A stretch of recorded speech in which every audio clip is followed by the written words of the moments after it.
So as we move on in calculus, now that we know all about the derivatives and how to find it and how we can do applications and all of that, we start to learn about the antiderivative. So if you're following along with the Intro to Calculus textbook, this is starting to look at chapter 9, so jumping around a little bit, and then I'll end up going back. And once we learn exactly about antiderivatives, then we will move into talking about integrals.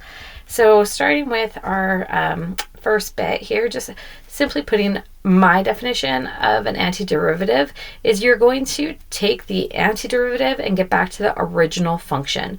So for instance, if we're looking at what is f of x's original function, if the derivative of the function was 2x. So we could take a look at this and see that the original function, by working backwards, would have had to been x squared, because we know to take the derivative of x squared, it would become 2x. Where this gets a little bit tricky is that the derivative 2x could also work for a function, say the same one that I'm looking at here, but adding on a number, right? Because if we look at the derivative of our original function, any number is just 0. So this number, if I could put another one here, could just be x squared.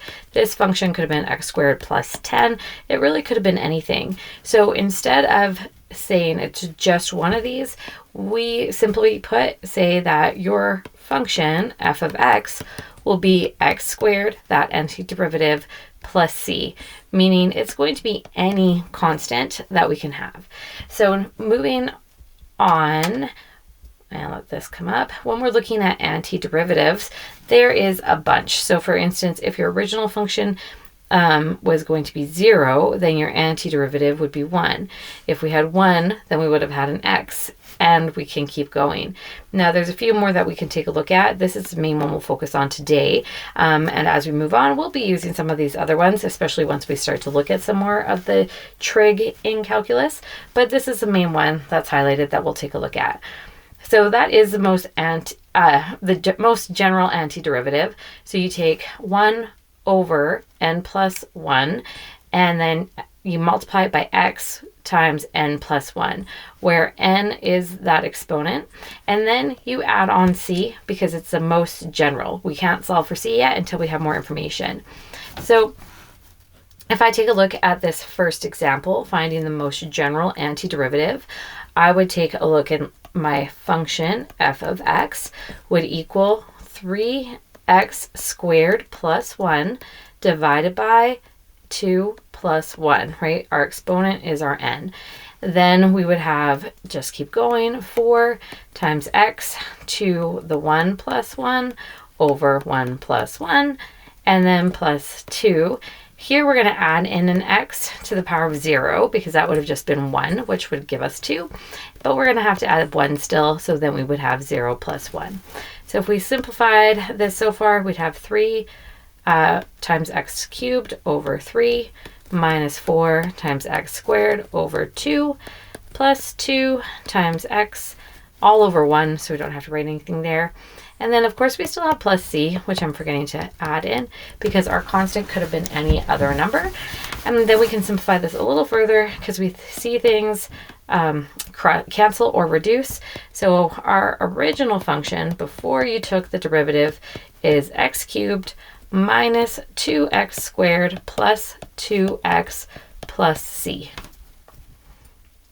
So if we practice a few of these, finding the most general antiderivative, so for this one, we would have negative 6 times x to the power of 2 plus 1 all over 2 plus 1, which ends up being negative 6 divided by 3 would be negative 2 times x squared.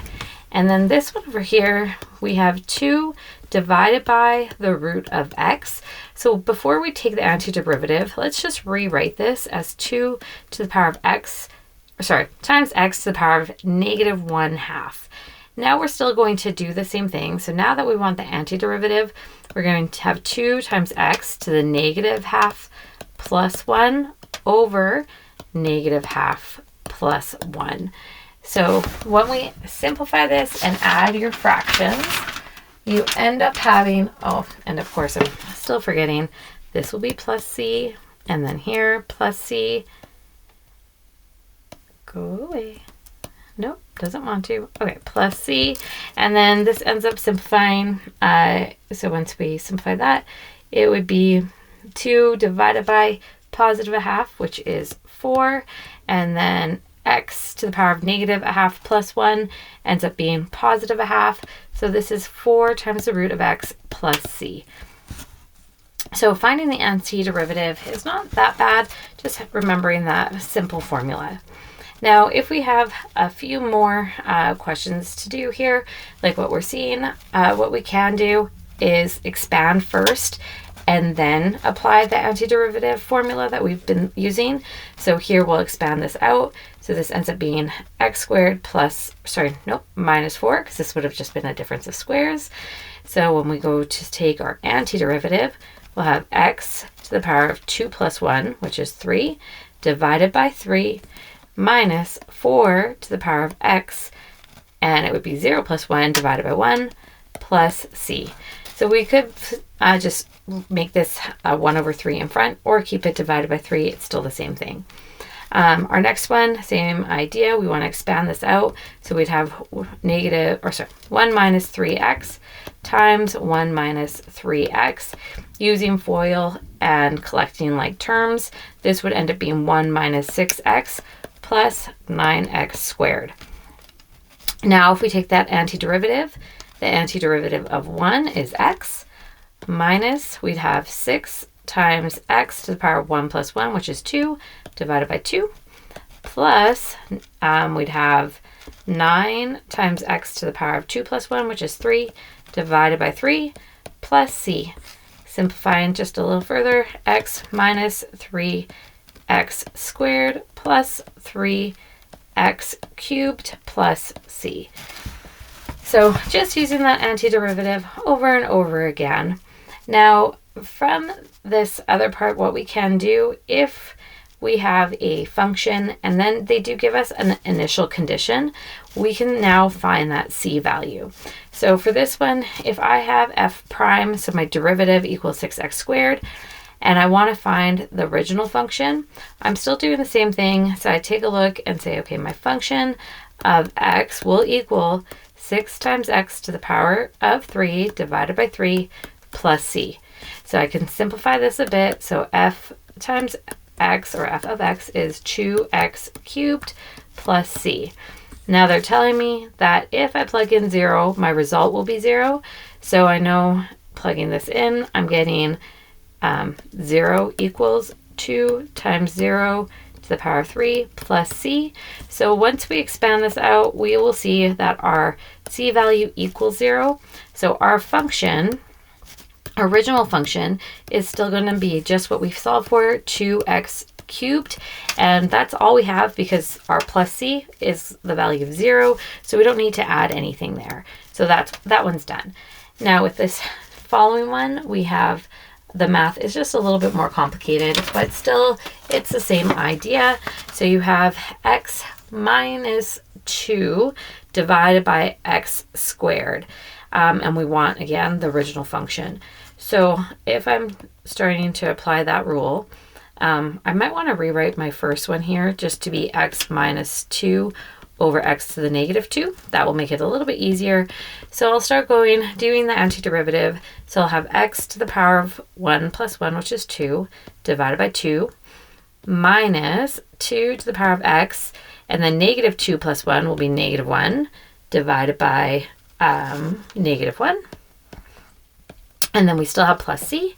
We'll simplify this as much as we can, and you'll have x squared divided by 2. The negatives will cancel here, and we can move the x back into the denominator.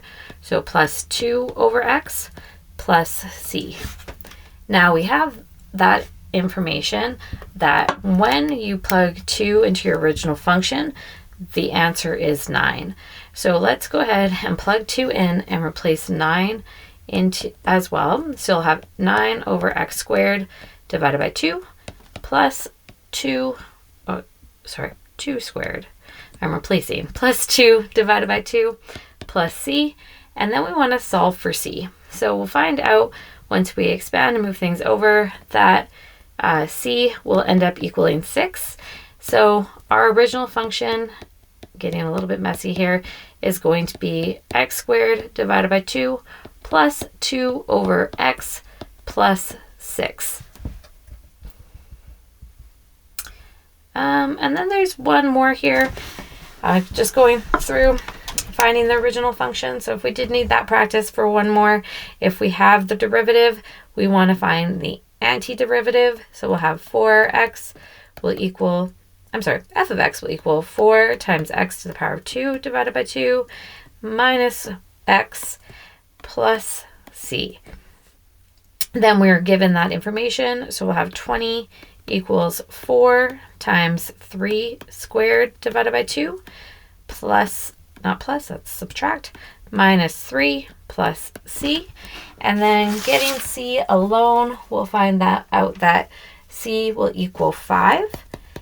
So we can simplify our function a little bit more and replace that c value, and we'll have 2x squared minus x plus 5. So that's our starting point, just looking at the antiderivative. Coming up, we'll start to look at the indefinite integral. And of course, if you are taking chemistry, please make sure to follow my channel and check out my chem videos as well, along with my website. And thank you for watching. If you did find this helpful, please subscribe.